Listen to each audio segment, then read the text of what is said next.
So how are we going to manage the risks and protect Metropolitan's interests as we move into the last phase of the program? So I've touched briefly on our approach to risk management. We really have a three-step process, and this is going to be an ongoing process throughout the life of the program.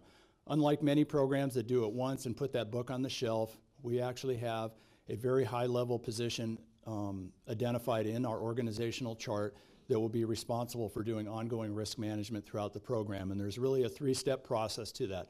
First, try to avoid the risk.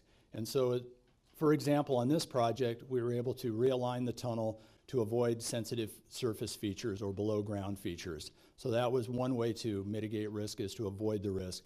Second would be to mitigate the risk. And those of you that are familiar with Arrowhead tunnels, we did a lot of grouting on that program as we went through fractured ground. That's a way to mitigate your tunneling risk by grouting. So we'll be looking for opportunities to mitigate risk that can't be avoided on the program. And then finally, the third effort would be to allocate those risks through construction contracts to the most appropriate party, whether that's the owner or the contractor.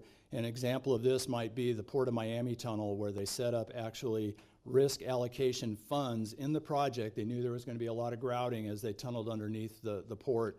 And so the contractor could draw on those allocated funds, and then at the end of the project, any unused funds was kind of split equally between the owner and the contractor. This might be a way to allocate risk. So we'll be looking at all kinds of opportunities like that to manage risk actively throughout the program.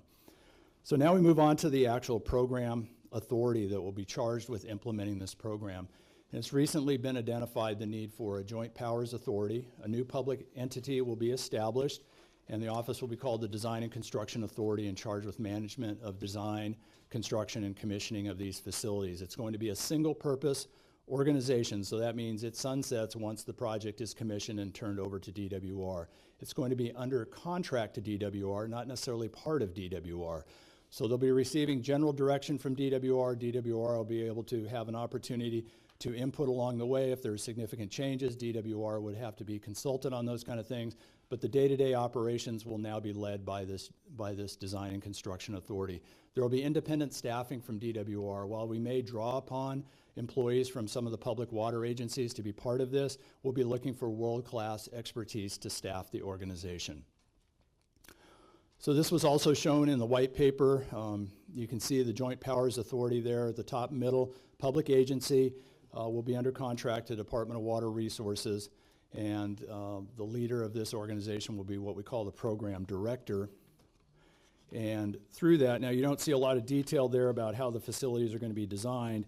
Those would all fall under the program manager. So the design, construction management, things like that would fall under the purview of the program manager there. You can see the high level of interest that we put on risk management. It's a very high level on this organization chart.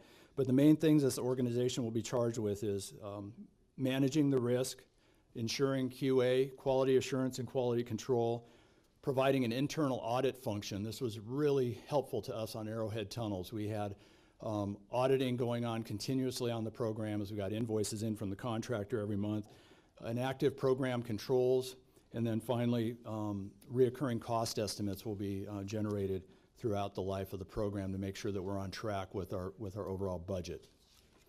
So finally, just to wrap up, the project facilities are consistent with the board policies. As Roger mentioned, we had the 2007 benchmarks as far as ensuring reliable supply. Through all of the mitigation efforts that we've made along the way, we have not jeopardized the overall scope of the project and its purpose of the project. It will still deliver what your board is expecting it to deliver as far as a reliable supply of water from the Delta. We found through our investigations that the program can be implemented with industry best practices, and the risk will be managed through some of the methods that I've described today to ensure and protect Metropolitan's interests. And with that, I will wrap this up and open it for any questions. Director Peterson. Thank you, John.